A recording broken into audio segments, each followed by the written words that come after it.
I pledge allegiance to the Christian flag and to the Savior for whose kingdom it stands, one Savior, crucified, risen, and coming again, with life and liberty to all who believe. All right, then we'll say the American pledge. I pledge allegiance to the flag of the United States of America and to the republic for which it stands, one nation, under God, indivisible, with liberty and justice for all. And our Texas pledge. Honor the Texas flag.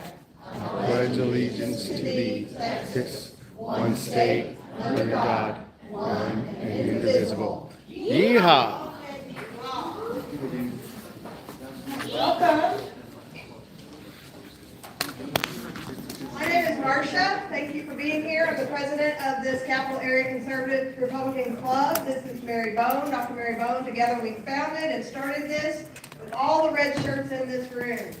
Kathy back in the back, Jill at and Jennifer at the check-in, and we really appreciate all of you being here tonight.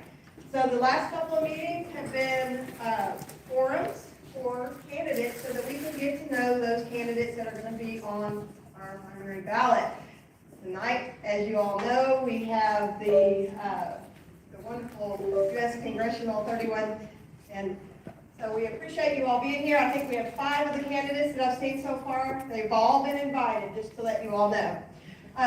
This is our social media site. If anybody would like to take a picture of it, if you're not receiving our newsletter, we send one, at least one out every month, maybe 2. And these are all the other social media sites, Facebook, we're on Twitter, we're on email. Okay, and X, True Social. I don't do a lot on True Social, but I need to get better at that. These are the 4 areas that we focus on. These are our pillars. We focus on collaborating and working at the state and local level to influence what goes on in our counties and our community.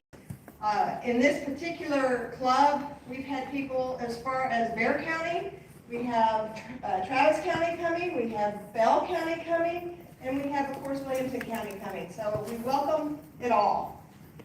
We also focus on educating. We've had some wonderful speakers this past year, educating on everything from parental choice, school choice, jihadi, Muslim activity, things like that. We have some really good stuff coming up soon. And we charge $40 in membership annually, and we also have a founders group. And this is what membership buys you. So thank you for all that have helped us and our founders grow this club. We're less than a year old. In March we'll be a year old. And so we're excited about that. And we do always have needs, so if you all have a passion for any of these things, Kathy's in the back for media, Jennifer's checking people in, hospitality, Mary and I will work on membership, Bill is our event coordinator. So just reach out and see one of us after the meeting and tell us you'd like to get involved and we'll get you plugged in. Okay, important dates. What's coming up, you guys, next week? Primary, early voting, the 17th. First day of early voting, first day after President's Day, okay? Mark your calendar. And then March 3rd, of course, is Election Day. We also have precinct conventions coming up, and depending on where you live, it will change. You know, different counties have different dates. And we have the Senatorial District Convention, and that is set. That's the set date on March 28th. So shoot a picture of this, and y'all need to all show up and get active. Become a precinct chair, or a delegate, or just show up. You don't have to be a delegate to come to the meetings and learn. All right? Our next CEC meeting will be at the end of this month here in Williamson County. We always open that up for anybody that would like to come, especially if you're candidates. You can come and have your few minutes of introduction. And that is it Scorecard Building again? No, we don't know yet.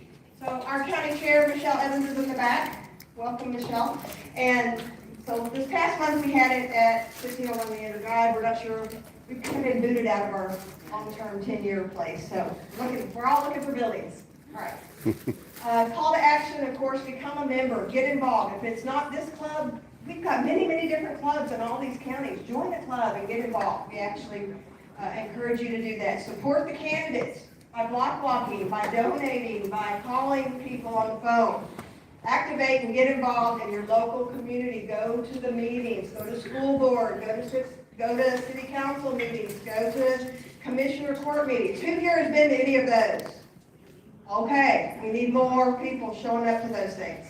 Involvement, become precinct chairs. I think we have 50 to 60 open precincts right now in our county. If you're not in Williamson, your county probably has the same. So if you don't know who yours is, or if it's open, raise your hand and start going up to maybe become precinct chairs. Fun. And again, we've already covered the attending. All right, our next meeting is probably going to be, we know it's going to be on Wednesday, March 11th.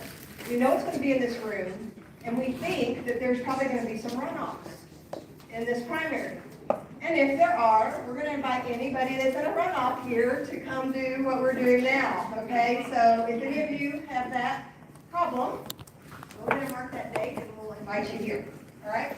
And then we also have special training coming up with Dr. Marlene McMillan, Why Liberty Matters. It's basically an all day, 8:30 to 5:30. We'll provide lunch. We'll provide more information on our newsletter. So if you're not getting it now, be sure to sign up with your email in the back and you'll get that information. That's Dr. Marlene right there. Still looking for a location for that meeting. If anybody has any ideas, let me know. Okay, next. All right, again, this is my Senate district, so we threw these slides up there, but everyone's Senate district. This is 24. Some of you in here are Senate District 5. Some of you probably a different Senate district. But they're looking for people to volunteer to become part of the delegate system and the committees at our convention, state convention, which is held in Houston in June. So if you're interested in that, shoot a picture, come see me, or go see Michelle in the back, or I see Bob just walked in too, Vice Chair. Welcome, Bob. Okay. Okie doke. So let me just tell you, yesterday, a few of us in the room attended the Texas Public Policy Foundation event, the Muslim Brotherhood Care and their networks. It was very informational. I don't have enough of these to pass around, but I got enough to where you can take a picture of it and take the information home with you. There were a panel of speakers that were very well informed. I walked away more concerned than I showed up. You guys, we got a problem.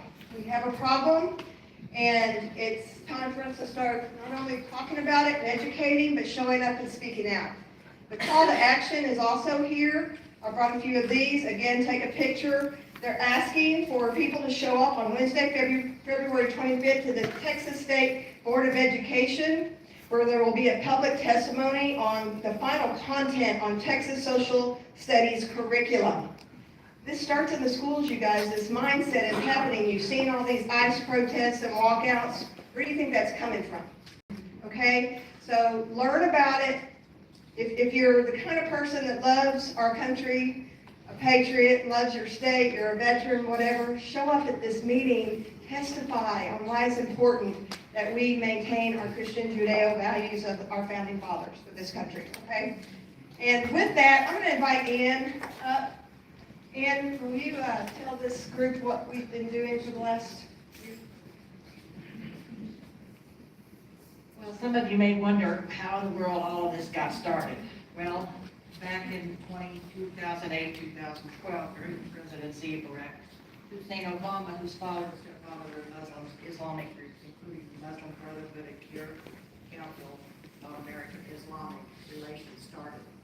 In the White House, they had Muslim advisors, they had counterparts that were Muslim advisors in the Department of Justice, FBI, and the U.S. Department of Homeland Security, whose senior fellow Muhammad Hubri declared that the U.S. is an Islamic country. We started back that far.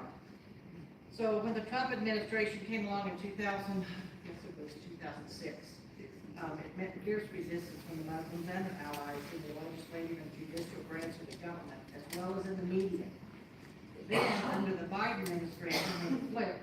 Muslims regained the ground lost during the Trump years, and they're expanding their reach into all branches of the U.S. government, getting into Congress, that type of thing.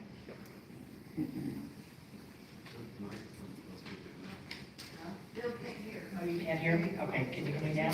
Okay. So that's kind of how that came about. Now, another thing that's kind of the history and how long it's been going around. The other thing is to, when you go to vote on March 3rd or even start next year, or next week, you want to talk about, there's going to be an item on the ballot called banning Sharia law. Prop 10. And that's very important. Proposition 10. Proposition 10, you need to vote for that, okay? What it is that it's a legal system that they have that is exceptionally broad, and while other legal codes regulate public behavior, they regulate public behavior, private behavior, and private behavior. Compared to other legal codes, like to us, it also prioritizes punishment over rehabilitation in favor of corporal and capital punishment over incarceration. Overall, the legal systems in the world is the most intrusive, restrictive, and especially against women. Such as, I'm going to give you some examples real quick. Theft is punishable by amputation of the hands. A Muslim who becomes a non-Muslim is punished by death. Homosexuality is punished by death, but sodomizing boys is fine. Girls can be sodomized until and raped after 8 years of age. A woman or girl who's been raped cannot testify in court. A woman or girl found guilty of adultery is punishable by death. A male convicted of rape can have his conviction dismissed by marrying his own victim. A man can beat his wife for insubordination. A fourth wife loses custody of all her children over 6 years of age when they exceed it. A woman cannot speak to a man who is not her husband or relative. And their meats must come from animals that have been sacrificed to Allah, which is called halal. Muslims should engage in taqiyya and lie to non-Muslims to advance Islam. And that's part of the issue. It's not being truthful. So you think about, well, that just doesn't involve us. Well, that's not true. It does involve us in Texas. And a nice gentleman a few years back wrote a editorial about it. It's called The Takedown of Texas. And if you want to know more about it, I've got there's some handouts out there on the back table with a sign-up sheet if you want to know more information or want to volunteer to try to do something to keep our country and keep it safe and keep it American. Thank you all very much. We have recently learned that there's a 19-acre parcel purchased in Leander proper close to the VFW Hall off of 2243 with the intention of building a Renaissance Academy, which is a Muslim school, and a whole community. If you look at their Facebook, it says Epic Like. Y'all heard of Epic up in the Dallas area? They are wanting it to be Epic Like. Epic Like is a full community, and while right now I don't see that they're breaking any laws.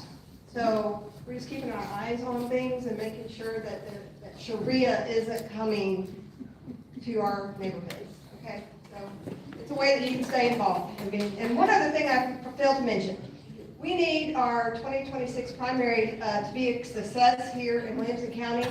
And if you're in Williamson County and have time to work, okay, great, have time to work on the election on election day, we're recruiting people. There's a QR code here. We'll be back to the table, and Michelle has handouts in the back as well. So see Michelle Evans, and please give up that day for your civic duty to come work our elections, okay? And with that, I'm going to think we're ready to transition. All right, test. All right. So first, I'm going to read the candidate form, our general rules for our club here, and then if you're an elected official but not a candidate, or if you're unopposed, if you can kind of get ready, and you'll get your time here in a minute. So all forms, we follow the same format for each race to ensure consistency and fairness. Candidates must focus on issues, policies, and their own qualifications. Personal attacks or name calling to other candidates or their campaigns are prohibited. Violations may result in the moderator interrupting or cutting off the speaker. The moderator has full authority to enforce time limits, relevance, and civility. Their decisions are final. Candidates attending but not participating in the full form may deliver a brief 3-minute opening statement at the beginning of the program. So that's what we're going to do here in a minute. First, we're going to call up, or do we have any elected officials that are I'm an not? elected official. I'm a precinct chair in Williamson County Precinct 340.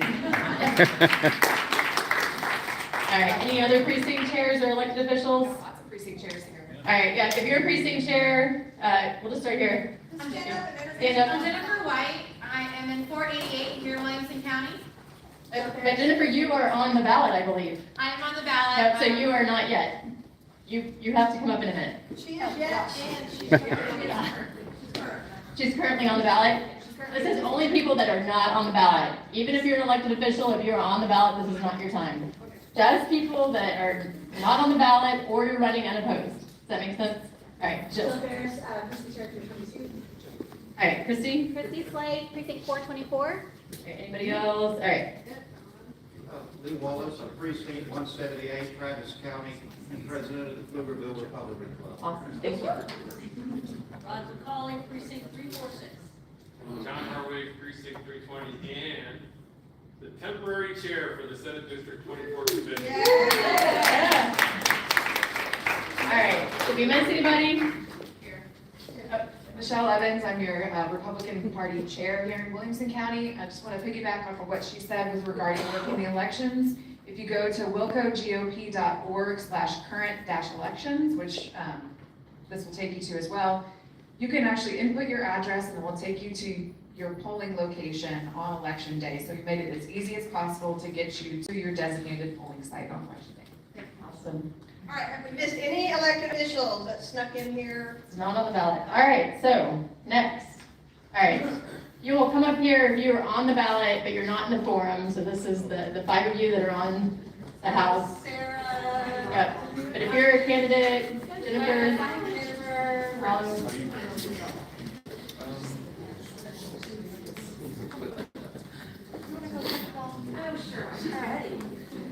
All right. Hi, y'all. Hold on, you gotta wait for your time to start. All right, and you get 3 minutes. I was not planning on this. So I'm a precinct chair for 488. So we're by Kalahari, Kitty Ford, Redbud, over in that area, west part of the county. I am running because someone has decided to challenge, but I am a true conservative. I am a red, really red individual with how I'm supporting. You know, I'm also the chair for Williamson County for Moms for Liberty. I know. And so it's again about parental rights, but it's also about making sure our kids are brought up, you know, in wholesome, good environments.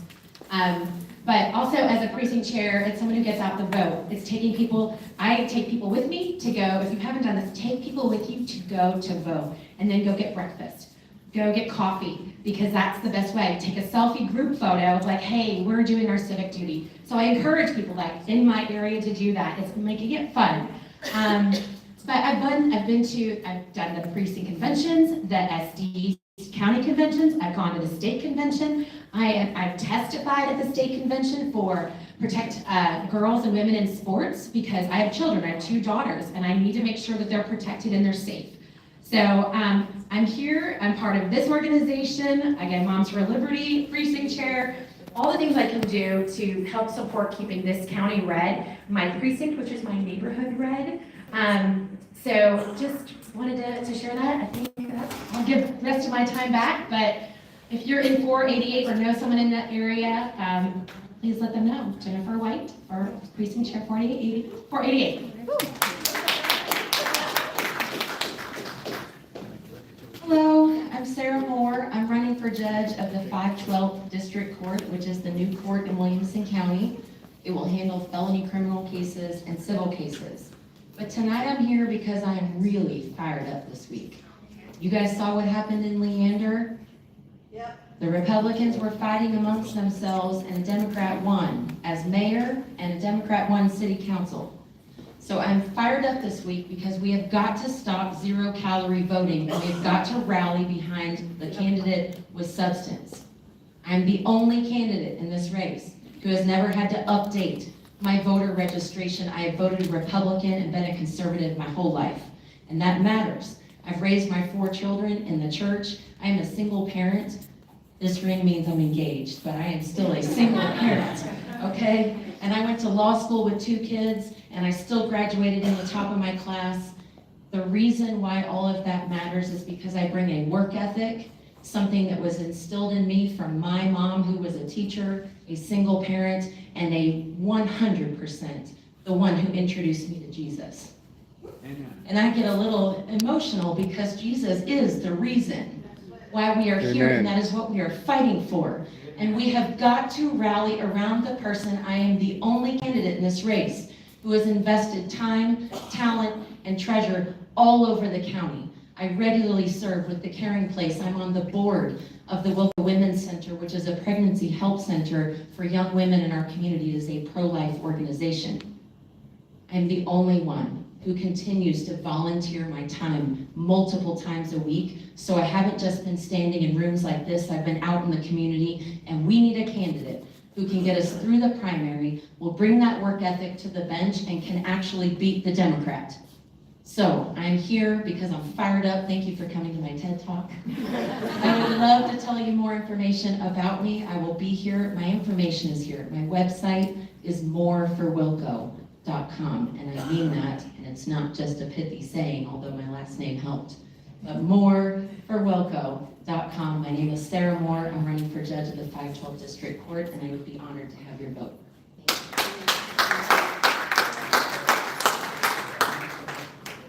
Hi, my name is Chris Alexander. I'm the current precinct chair for 395. I'm one of 6 precinct chairs within Sun City. I'm not going to say much more than that because I don't recognize anybody here from my precinct, but I mainly wanted to come because I wanted to hear from these great candidates. So if you're in 395, feel free to cast your vote for me. Thank you.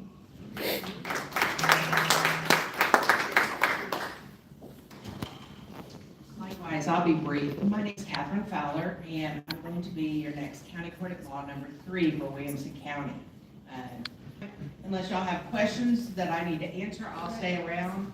I can give you lots of information about me. I've practiced for 35 years. As an attorney, I figured it was time to give back to the community. All 4 of my kids are all grown, so it's time. I've got the time, and I'm Williamson County. I think we need tested leadership. We need people that have been willing to put skin in the game and actually, get out and meet the people, talk to the folks that are in the district. A little bit about myself. I'm a multi-tour combat veteran. When I say combat veteran, I didn't just deploy to a combat zone. I was kicking in doors and getting into fights. I was blown up on 2 separate occasions. Also, I earned my way into one of the most elite units in the United States military. Everybody knows about Navy SEALs, and they know about Green Berets and the Ranger Regiment. I became a recon Marine. Hardly anyone knows about that. And the people that get into those communities are people that don't give up. They do whatever it takes to accomplish the mission. That's the kind of background I have. Now, you might ask yourself, what does someone with a background like mine do after service? First, we gain a bunch of weight. Second, we look for ways to serve. I've been serving. Since I got out of the military, I've been serving. Whether it's protecting people, I've pivoted to cybersecurity, which there's not a single state legislator in the Texas House or the Texas Senate that has a background like mine. That's something we have to fix. That's a huge risk. There's a bunch of opportunity that's not good without having someone that has that kind of background and knowing that technical side that's been hands-on keyboard and actually knows about AI and cybersecurity risk and all these dangers that we have to our state. Also, the things that are important to me, term limits. It's Proposition 6 on the Republican proposals for the primary. I don't think anyone should be in the same seat for over a decade. Once you've been over in the same spot for over 10 years, you gotta go. And that's on both sides of the aisle that we agree that term limits need to come into place. Also, our schools. Our schools are our future. We need to fund our schools. By funding our schools, that would take away from the appraisal districts, which it'd be a cascading effect to where our property taxes would get reduced, people would actually probably be able to buy a home. I've been talking to people all over the district, and they're telling me like, oh yeah, because I mentioned property taxes. And then they immediately say, oh, we don't have a home, but we'd love to buy a home, but just it's too expensive. We need to fix that. We need to work on that. By funding our schools and getting all the, stuff that doesn't matter, like the DEI and all that stuff, out of it would be super important. When I was in the military, I made it into an elite unit. It's not that we're better than anybody else. It's just that we mastered brilliance in the basics. That is what school should be about. We need to go back to brilliance in the basics. That's what's important. Again, I'm Paulo Hernandez. I'm going to be here for a while. If you guys have any questions, please come up and chat. I'd be honored to earn your vote, to earn your trust. Thank you. Everybody, my name is Ryan Bounds. I'm running for the 512th District Court to be judge of that court.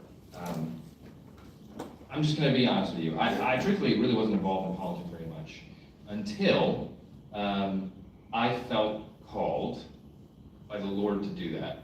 And I know that sometimes sounds cheesy, and it's hard to tell whether somebody's being genuine or not about that, but I really don't like politics, if I'm honest. I don't like being up here bragging about myself or saying things that are great about me, because I know that Scripture tells us that those who put their righteousness in front of others for that purpose, they've already received their reward, and those who keep their righteousness to themselves will receive their reward in heaven.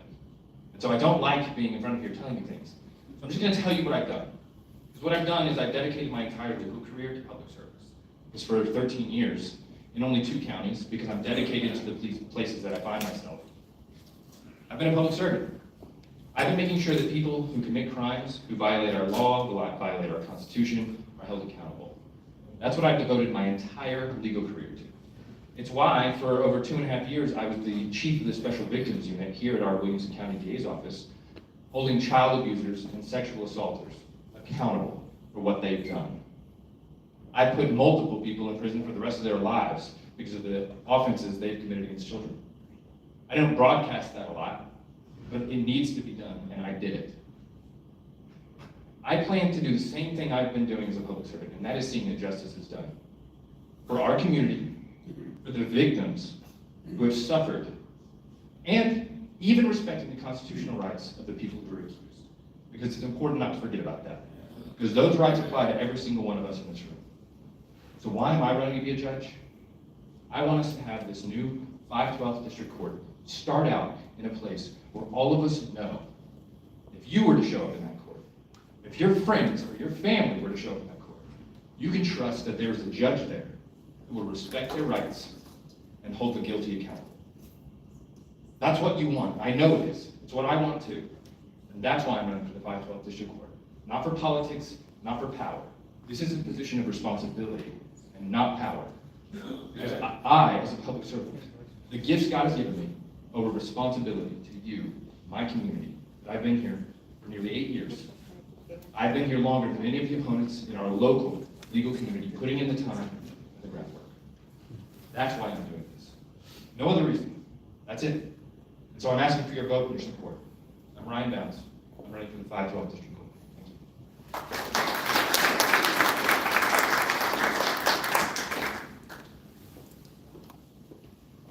Testing.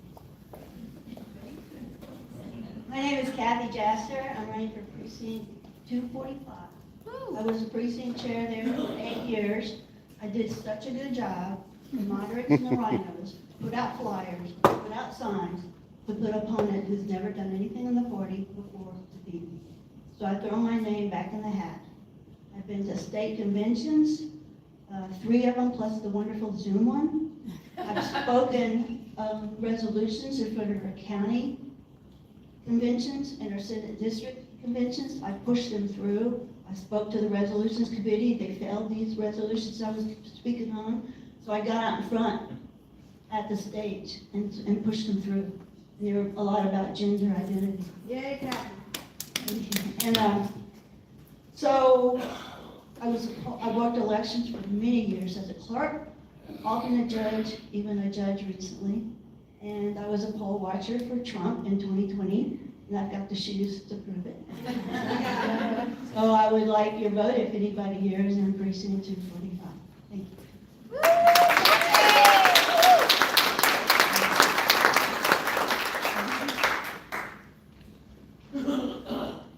Okay, if I can go ahead and have the 5 candidates come up. While they're coming up, I'm going to let you know that there are these white cards in the back. If you would like to ask a question, the way we do this is you put your question on this card, and then we will get to as many questions as we can at the end.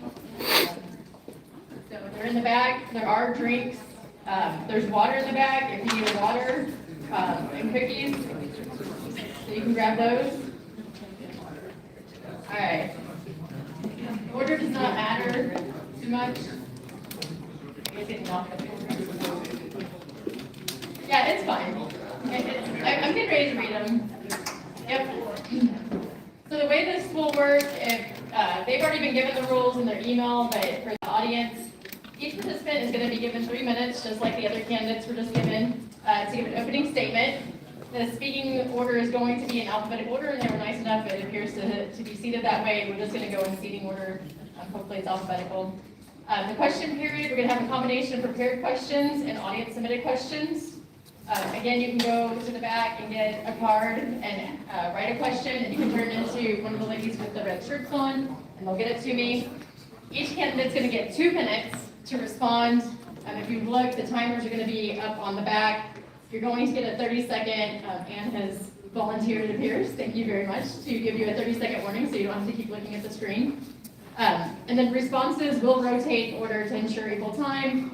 Keep me honest, since there's 5 of you, it does get a little bit confusing sometimes on who just went, but we're going to try to move, and so you won't always go first or last. There are no rebuttals or direct responses. You can hold those to the end because you will get closing remarks. And then I can ask a follow-up question for clarification. So if somebody does call you out, I do have the option of giving you time, because I was a candidate once, and it is not fair if you're called out directly and you're not given time to speak. So I do have that option that I can ask one of you if one of your colleagues calls you out. Closing remarks, you each get 3 minutes again in closing. So again, that is also a time though. If I don't let you have a rebuttal, remember it and then address it in your time at the end. And then speaking order for the closing remarks is going to be in the direct opposite reverse of the opening statement. We do have strict time limits here. We have visible timers. We do have a 30-second warning. And you do receive the identical time for each segment. If you exceed your time, I will interrupt you. I'll come grab the microphone. I'll do whatever I have to do. I'll get one of the guys to tackle you or something like that. I'm sure I won't have to do that. All right, and then I'm sure you guys all put literature out in the back, but I would just remind everybody, please pick up their literature before you leave, that they've taken their time to come here. So, all right, let's go for the main event. So we will start with Will, and you each get 3 minutes. And just give me 1 second to get back so I can start the timer.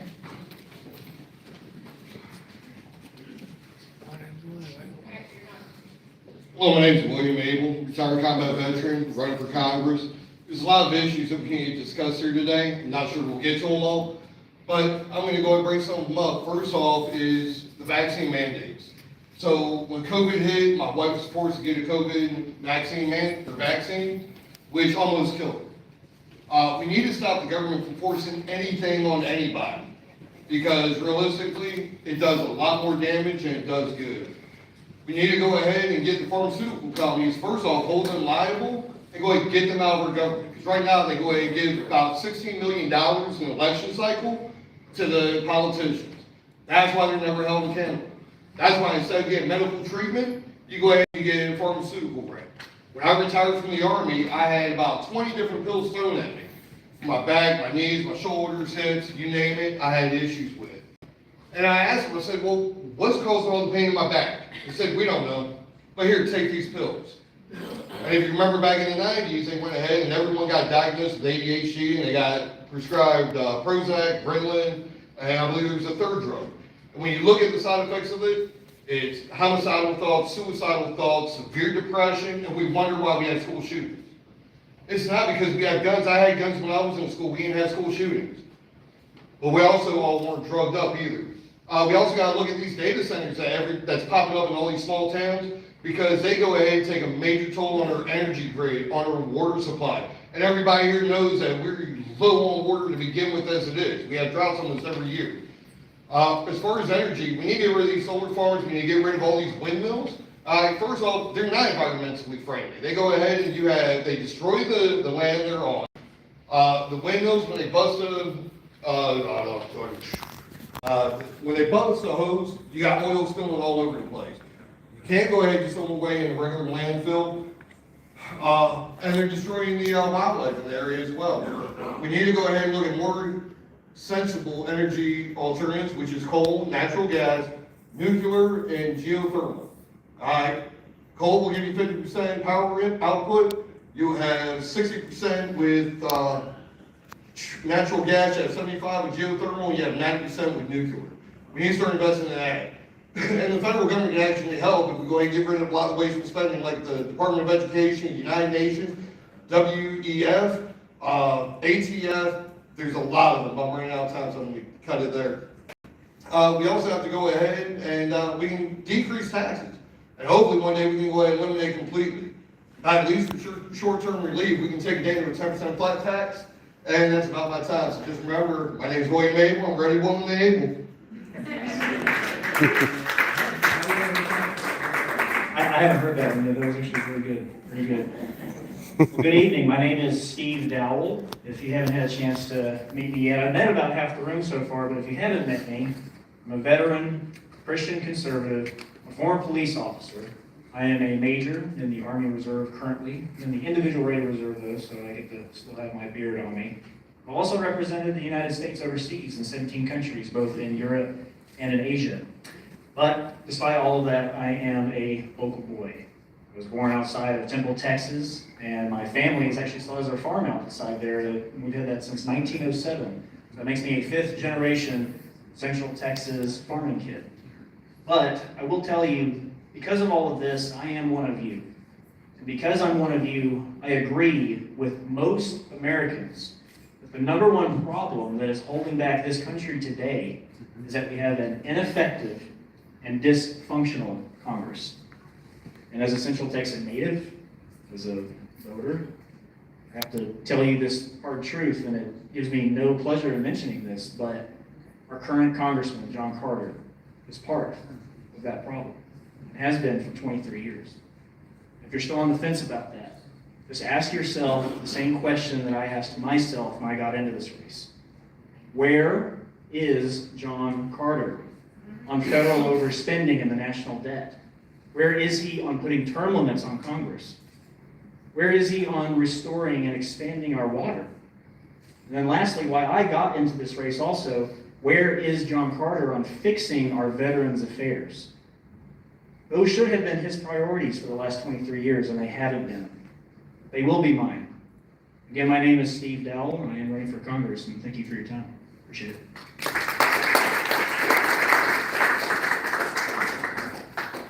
Hi, good evening, everybody. My name is Abraham Garapati, running for U.S. Congress for the fourth time in the Republican primary against an 85-year-old incumbent who has been in office for 50 years. I'm the only candidate in this race, not taking any campaign contributions, not taking a salary if I go to Congress. I'm doing this because I'm a businessman and our country is in serious crisis today. We just paid $3 billion in interest today on the $38 trillion debt we have. I have a plan to pay off the national debt so that our kids can have a future. Folks, what is at stake here? We lost New York City a few weeks back or a few months back to a socialist. I lived in a socialist country for the first 25 years of my life. Before coming here, I know what a government-run grocery store is, a government-run bank looks like, a government-run restaurant is, a government-run school. Everything is run by the government, and it's not a life we all want. Almost half of our country is already gone. California, New York, Pennsylvania, Michigan, all of these states are taken over by the socialists. They're very well funded, they have all the money in the world, and they're coming for Texas. Texas is the last stand for freedom. If we lose Texas to the socialists or the Democrats, it's over, folks. I had a place to escape to when my country failed. But if we fail here in Texas to the Democrats, there is no place for us to go to. That's the battle we are in. Our country is in an existential crisis here. It's a battle between capitalism and socialism, sanity and insanity. And the other side is insane. You've seen what they're done in Minneapolis, the riots in Chicago. You can walk into a store in San Francisco and walk out with $900 and there is nobody is going to even arrest you. That is what is insanity. This is not the country our founding fathers have imagined for us, folks. I've been a lifelong Republican, always voted in the Republican Party, been in the party for 10 years. I've been to 3 state conventions, your national convention delegate in 2024. This election is very, very important, folks. And one thing is I want to thank all of my colleagues here. because they showed up. The remaining 5 are arrogant, they did not even show up, and they are not respecting you. Please consider that when you go to vote. Folks, join my fight to save our country. I'll be your Doge champion. I'll be your people's congressman who is going to fight for us. Fight for American farmers, fight for American people, American soldiers, every American is suffering today with the highest inflation possible and the highest interest rates. We can't afford these prices anymore. We need a congressman who is going to fight for you, eliminate all the fraud, waste, and corruption that's there in Washington, D.C. today. Give me a chance to serve you folks. March 3rd, Republican primary, and I will work really hard to get our country back on track. Thank you all.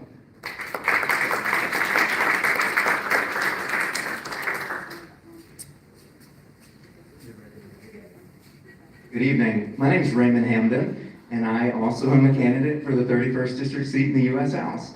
I grew up in the Killeen-Fort Hood area. Family was there. My grandfather moved there when it was Camp Hood, and we've been there ever since.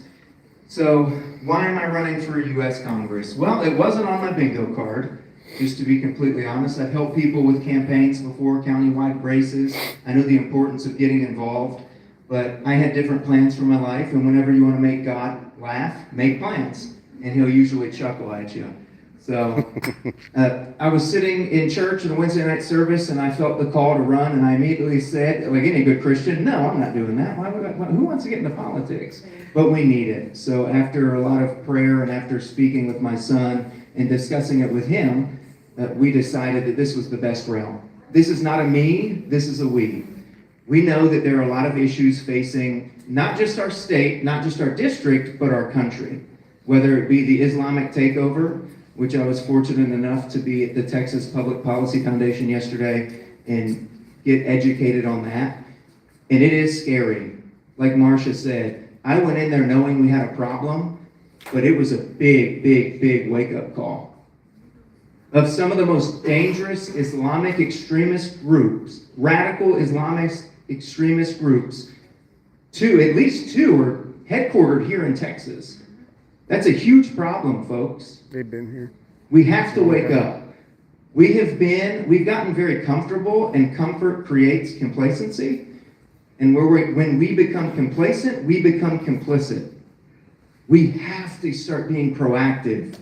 We've been a party and a people we've been reactive, and we have to be proactive. We have to start, not for those of us in the room, but for the generations that aren't here, the generations to follow.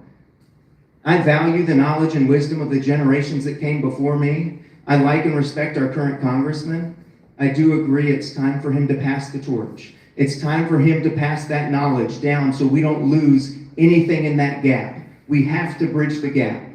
It's time for Christians to come up and say, I'm here, I'm answering the call. But not just any Christians, courageous Christians. It's time that we have courageous Christian conservatives, people who will stand up for your biblical values, people who understand the issues that we have and the issues that we face, and people who understand that it's our job to protect the future for the generations to come. Once again, my name is Raymond Hamden, and I'm running for the 31st District seat in the U.S. House. Thank you.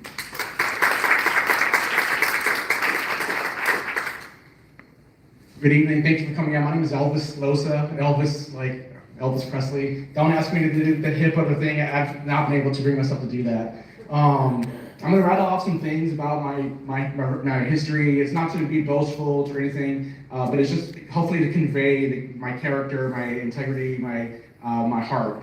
I was in the Army, I was a U.S. Army combat veteran and deployed to Iraq and Afghanistan. I met my wife, Abby, in the Army. We've been married for 18 years. She was, our first duty station was Camp Casey, Korea. We had a daughter, she has Down syndrome. She's 17, she's a senior at Vista Ridge.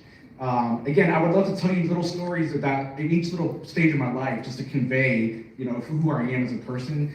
But I'll just keep going. After the Army, I used a GI Bill. I went to ACC for a year. And then we decided that we would have kids. Nothing like having jobs and going to school to decide to add more stress to our lives. So we had Chaddy and Henry back there as well. And And then I applied to and got into the University of Texas in Austin, majored in government. I started working immediately. I was blessed to have some professors who believed in me. My first foray into government was Governor Abbott's first governor race. It was an amazing experience. Because I grew up kind of poor and it wasn't my world. And it really showed me how politics really does affect people, and I've been able to carry that throughout my experiences. After UT, during that time, is working and doing a lot of internships, stuff that's when I realized I actually had some PTSD stuff I was dealing with that I didn't know.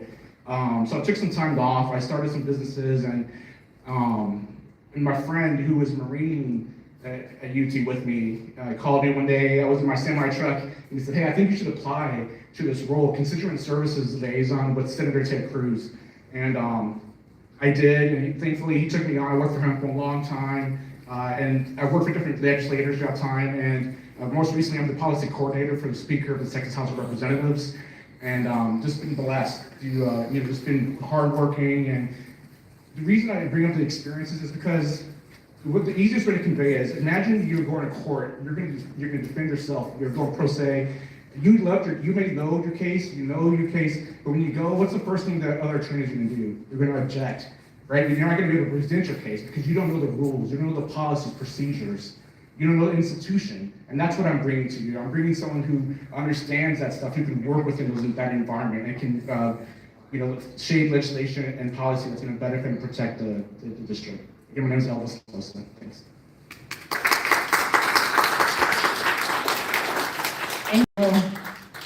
So, some housekeeping, just so you guys know, we did invite all candidates. We reached out to them. Some of them are easier to get a hold of than others.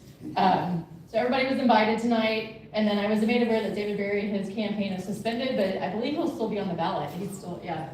So, so those are all the people. These are the people that showed up. Thank you all. You guys did great. You were helping me out. I didn't even really have to tell you to do anything. So awesome. It's nice that it runs smoother.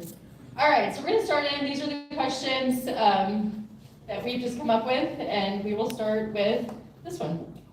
We are 1 year into Donald Trump's second term. What has surprised you the most about his administration's policies, Congress's dynamics, or broader political shifts? And how or what would you do in response to those surprises? And then also work in, because there's a question about RPT platforms. So think about the RPT platform as you respond. Okay, thank you. Yes, so the most surprising thing, I don't know if everybody has the same feeling as I do, but the most surprising, but after the fact it wasn't, was Venezuela. Donald Trump's actions and our country's actions in Venezuela. I'll tell you how I feel about that. First off, no president requires Congress's approval to make an arrest. The President of the United States is the chief law enforcement officer of this country. He does not need Congress's approval to make an arrest. That being said, I used to be a war planner for the last 3 years in the Army, and I did have some thoughts on this. My entire career, I was planning and strategizing to win the war for America against 5 threats: China, Russia, North Korea, Iran, and violent Islamic extremists. So when I saw the actions in Venezuela, the first thought that went through my head was, I hope that doesn't embolden Russia to do the same thing in Ukraine and in NATO. I hope that doesn't embolden China to do the same thing in Taiwan. But make no mistake, the way I feel about this, Maduro was enabling the deaths of thousands of Americans, probably more, but thousands of Americans every year due to fentanyl. Him not being in power anymore is a very good thing.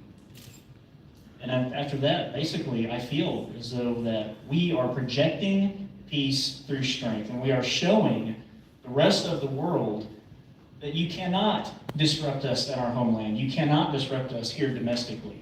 And for those for those that actually called out President Trump that he should have informed Congress, remember, Congress is the least trusted institution in America. Nobody trusts them because of their dysfunction and because of their ineffectiveness. So I don't blame President Trump for not trusting Congress with that vital information beforehand. And that's what surprised me the most. Thank you.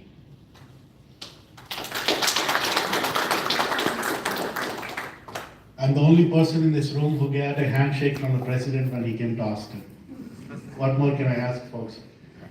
Everybody thinks he is not smart, he is dumb. I've seen him in person very closely. He's the most well-prepared, smartest person I've ever seen. I was with him for 4 days on the floor of the Republican National Convention. He is the only person who was standing when everybody was speaking. Rest of the speakers just came into the convention and left after giving their speech. He was standing with the delegates for 4 entire days. And that was after he was shot on Saturday. He showed up at the convention on Monday. And what happens when you get shot in the face? Normally, people lie down, or not an American, that's the American spirit. You raise your hand, you say fight, fight, fight. That tells you the character of this person. So you're asking about surprises. It's not one surprise. Every day is a surprise. People are shocked how to react. They're sending ICE agents to Minneapolis, taking over Maduro in Venezuela, or dealing with tariffs, trade tariffs on other countries. This president is working 24/7. He does not sleep. He does not let anybody sleep. That's this president that we have.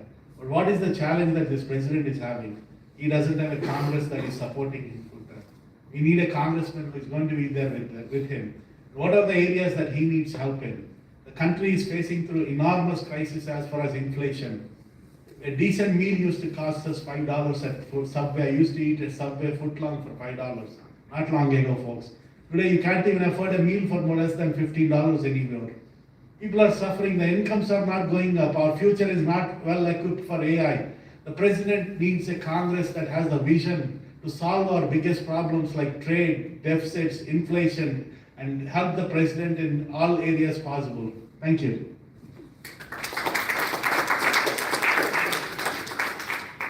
First and foremost, I'd like to apologize for my cell phones being out. I'm a single parent, my son's 17. I always keep it on me just in case he needs something. So if for some reason you see me on my cell phone or I have to exit, it's because he needed something. So I apologize in advance.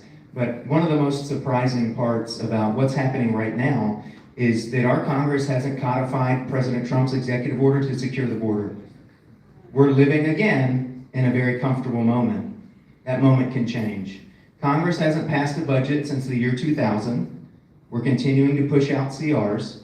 That also is surprising. I'm a small business owner, and I know what it's like to balance a budget, to have to operate within a budget, as all of y'all do, whether you've owned a business or not. Our homes, essentially, we have money coming in and money going out, are a business. So are our schools, so are our churches. I know that's not fun to say, but it's true. Anything with money in and money out.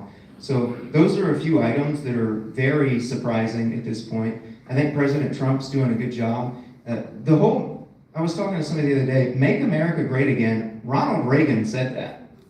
So for all the people who hate President Trump because he's MAGA, he got it from Ronald Reagan.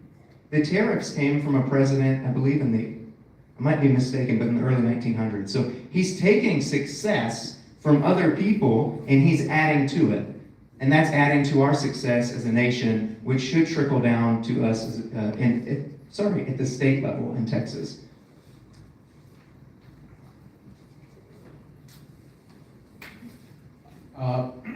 What's most surprising for me actually was that we were so big on this Epstein list, and all of a sudden it just disappeared. And that's what's most surprising. I think when you likely Congress, there's certain Congress people who are going through and they're reading it and they're trying to get through it. And I think that's really important because our government is Islam. You know, we're seeing that in real time where things are connected to other things, and they're just hoping that we forget about this list. And I think that there is, real people who have been hurt, and yes, but what we're seeing on the back end of that is who's connected to what and why, and that's what actually is what's scary. I think that's what they're protecting is these systems that are that we don't really want to know about, really. Something else that I'm surprised about, but most excited about, is our new posture with America First. I think that being proud American I don't know how it became a bad word, how we couldn't be proud to be American, how we couldn't make decisions for America. That was put us first. Yes, Venezuela, and I'm just happy that he did that, and he said, yes, they have minerals, we're gonna help them, and we're gonna use these minerals. In these different places, And it's okay to be forthright and say that we want these resources, and we can also be friendly to these other countries. We can be friendly and helpful to these other countries and still be America first.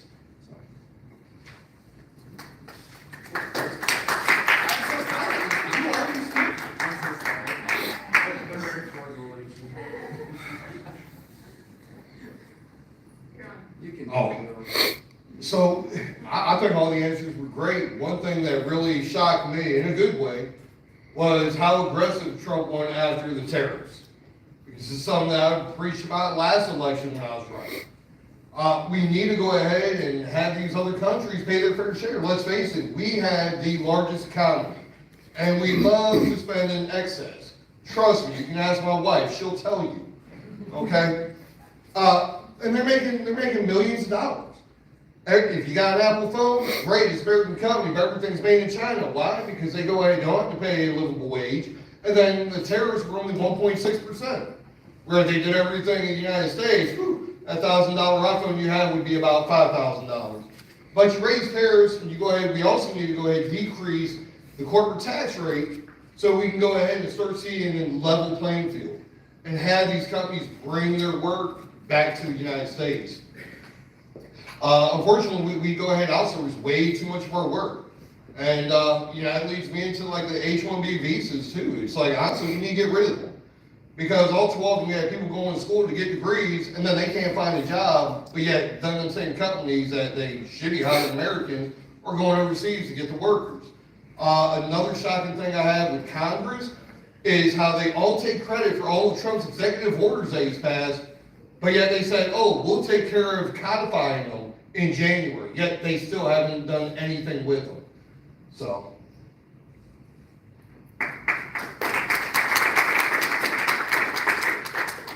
All right, you guys made it through round one. All right. The second question, I kind of had to laugh at. I was like, is it even worth asking? Because I'm 47 years old, and this question's been around since before I was born. But I'm going to ask it because it's still relevant, unfortunately. The 2025 Social Security Trustees Report projects the OASI trust fund will deplete in 2033, after which continuing payroll taxes would cover only approximately 77% of scheduled benefits, forcing an automatic 19 to 23% cut for retirees unless Congress acts. How would you balance protecting benefits for seniors with the program's viability for today's young contributors? A great question. I was block walking yesterday and in Sun City, and they asked me, why are you not addressing Social Security? This is a great question. A lot of seniors are really concerned about this, that they will run out of Social Security. And this lady who I met gave me the solution. Like, I told her, I'm also a small businessman here with you. We need you to give us feedback on how to fix it. First thing is, Social Security now employs 50,000 people. I don't know how much of that is waste, how much can be eliminated. This second thing, Social Security is not they're just collecting from people and then dispersing it. It needs to be an investment vehicle where there are some returns on the money so that they can pay for the future retirees. The third thing she suggested was we increase the cap we increase the contribution limits and also eliminate the wealthiest people from getting Social Security, who doesn't need it, they don't need Social Security anymore. So these are really good answers I found from a common voter in my district. I'm going to take these suggestions really seriously. I believe strongly that there's a lot of bloat in Social Security. The biggest problem is 360-year-olds getting Social Security checks. It is not acceptable. How does a 360-year-old get a Social Security check in this day and age? If it is a private enterprise, they would have been fired by now. That is the fraud we have in the federal government today. It's absolute fraud, waste, and abuse in the whole system. We need to eliminate that. We need a congressman who is also a businessman who can eliminate this fraud, waste, and abuse and make this into a practical investment vehicle that will work for our future generations and for our kids to come. Thank you. I don't think anybody's shocked that the government mismanaged money. So Social Security, by the way, should be tax-free. I don't think it's probably something that we can all agree on. Here's the thing. So There is a lot of fraud in Social Security. We know that. Hopefully, we will continue to filter that out. Ideally, we also have opportunities to cut fraud, waste, and abuse in other places, whether it be the welfare system. This push in Social Security is only temporary. There's a huge generation that will continue to get Social Security for a certain amount of time.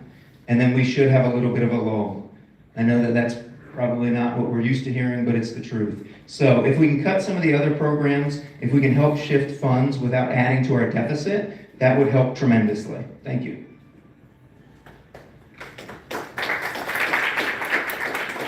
I agree with Ray. I don't think Social Security should be taxed. And I think the way we could do that without hurting the economy is by making sure that there's oversight into federal agencies. When I worked for Senator Cruz, I worked for the Texans to navigate federal agencies, and you really experience how bloated these agencies are. And even in the state level, I worked on the Appropriations Committee. I currently work for the Speaker, and we're in charge of a $300+ billion budget. And so you have to have the experience to know how to go line by line through these agencies and how to reduce it, because they're going to come, the agencies are going to come, and they're going to say, we need this building, we need these employees. And you have to be able to look at them and read and understand the numbers and understand the programs and why it's not working. You have to be able to tell them, no, I'm sorry, that can't work, or you have to make it work another way. So I believe that Social Security should not be taxed. I believe that there's ways to reduce government to make that happen.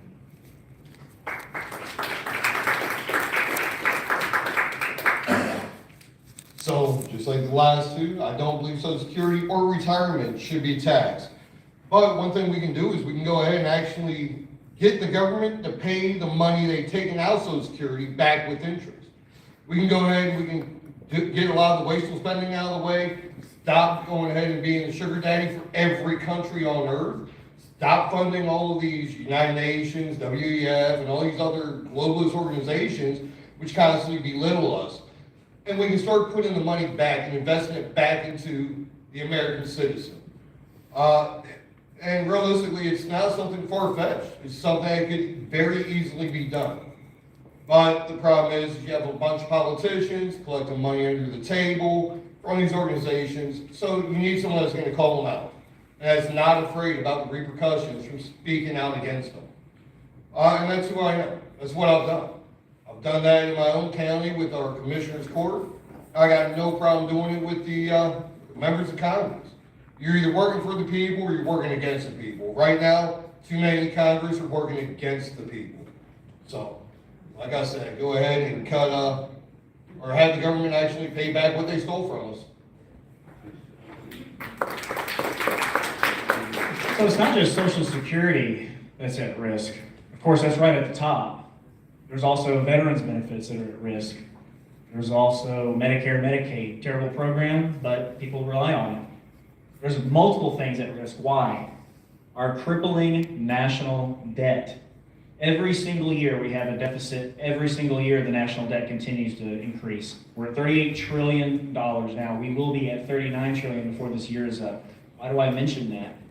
That is what is putting Social Security at risk. That is what is putting all of these programs at risk.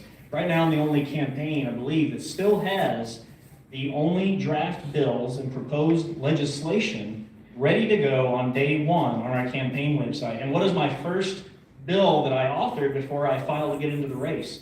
I call it my Incremental Debt Down Act. It would statutorily require Congress every year to reduce the national deficit.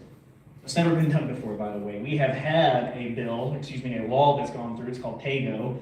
That was implemented in the early 2000s, and it expired in the 2010s, and it only required Congress to pass budgets that were deficit neutral.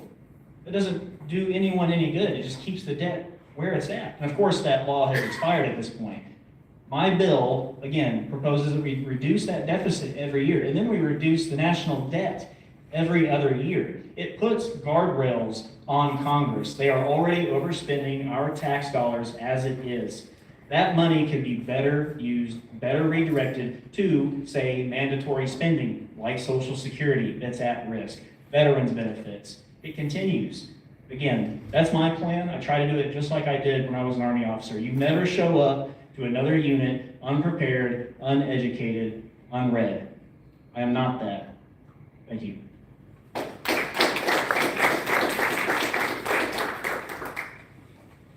Thank you. All right, our third question, this came from an audience member that actually they couldn't meet her tonight. She's one of our founders. And so we're going to these questions now. Looking ahead at the end of this primary cycle, if you're not selected as the nominee, would you leverage your knowledge and drive to help the GOP by pursuing an elected role in a more local or entry-level position? Why or why not? Wonderful question. I always tell people I'm a feather in the wind and God's the wind. So if God calls me somewhere, I'm happy to answer. That's important. That's where we're supposed to be, right? But I will always be involved with the Republican Party. I will always be involved with helping other people achieve their goals for our future. That's important. It's vital. I told you I was a small business owner, but I'm a former teacher too. So bringing up the next generation is something I'm very passionate about and something that we really need to gain ground on and help bring the generations after us up. We have to help prepare them. So I would be happy to use my knowledge. I'd be happy to continue to be part of our conservative values and our conservative principles by working with the Republican Party. Thank you. If I wasn't elected in this primary, I for sure, I would go back to the Speaker's office and keep pushing conservative legislation through. I was part of the team that brought the 10 Commandments in classrooms, banned DEI, and so I would just go back because that doesn't change. This service posture of mine is my whole life, and so I would just go back to that. Would I consider running for another role locally? Who knows? I don't know. I want to serve my community. If there was a need, I would consider it. Just God willing, I just want to keep serving in whatever capacity that I may look at.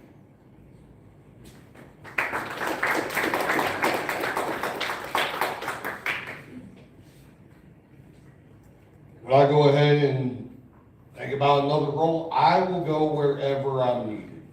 If that means city council, school board, commissioners court, state rep, wherever.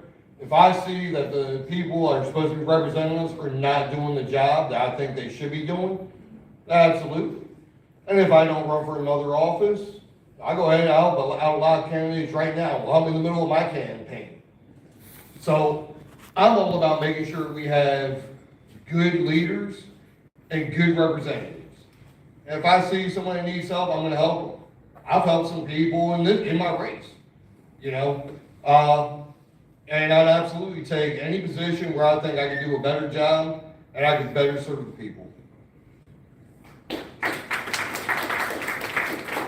I think understanding what we might do if we don't win the nomination, it also helps understand why we're in this race. What are our convictions? What are our motivations? And why I'm in this race, and I've said this at the Williamson County GOP before, but I was actually injured in a shooting incident. I wasn't shot or anything, but I lost a lot of hearing at my family farm. Doesn't matter when you're shooting a .308 Winchester out of the back of a truck at a target 600 meters away. I had AirPro on. It goes right through that AirPro. I go to the Temple VA, into the ER. Takes them 12 days to treat me. But that's not why I'm running. I'm running because in those 12 days, it's what I saw. I saw veterans yelled at by VA staff. I was yelled at by VA staff. I saw a veteran kicked out of the ER, hunched over in excruciating back pain after waiting for 4 hours.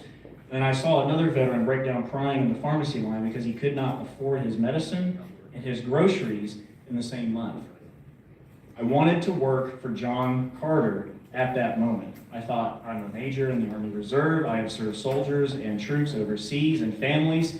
I can fix the VA for him. I had witnessed what the issues are systemically. I will write a memo. I will work on his staff. But that's where I went down the rabbit hole. That's where I found that 97% of all of John Carter's campaign donations come from outside Central Texas. It was last year. His top donors, AIPAC, defense consultants, lobbyists. He's not representing Central Texas. So what would I do if I did not win the nomination? And I have pledged to do this. After working on getting draft bills for water, for farmers and ranchers, for reducing the national debt, I have pledged to package those bills and to give them to whoever does win the nomination. And that includes John Carter, because those bills were made by Central Texans, and it deserves to make its way to DC. That's what I would do. Thank you.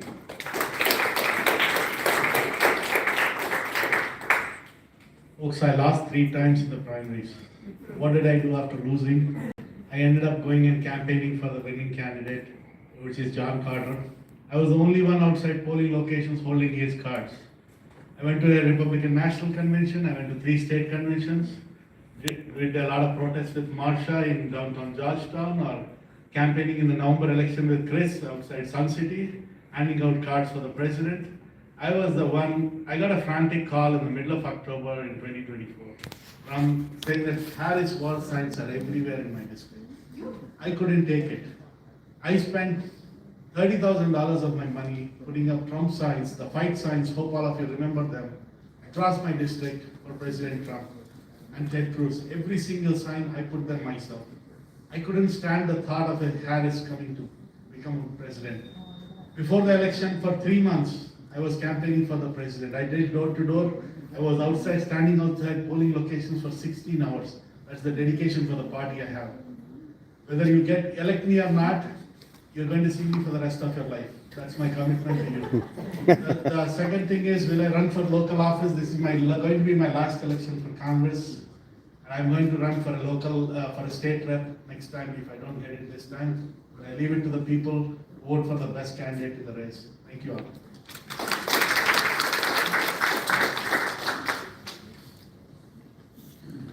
Okay, we're gonna do something really quick, a little bit different, because we have some yes or no questions, so.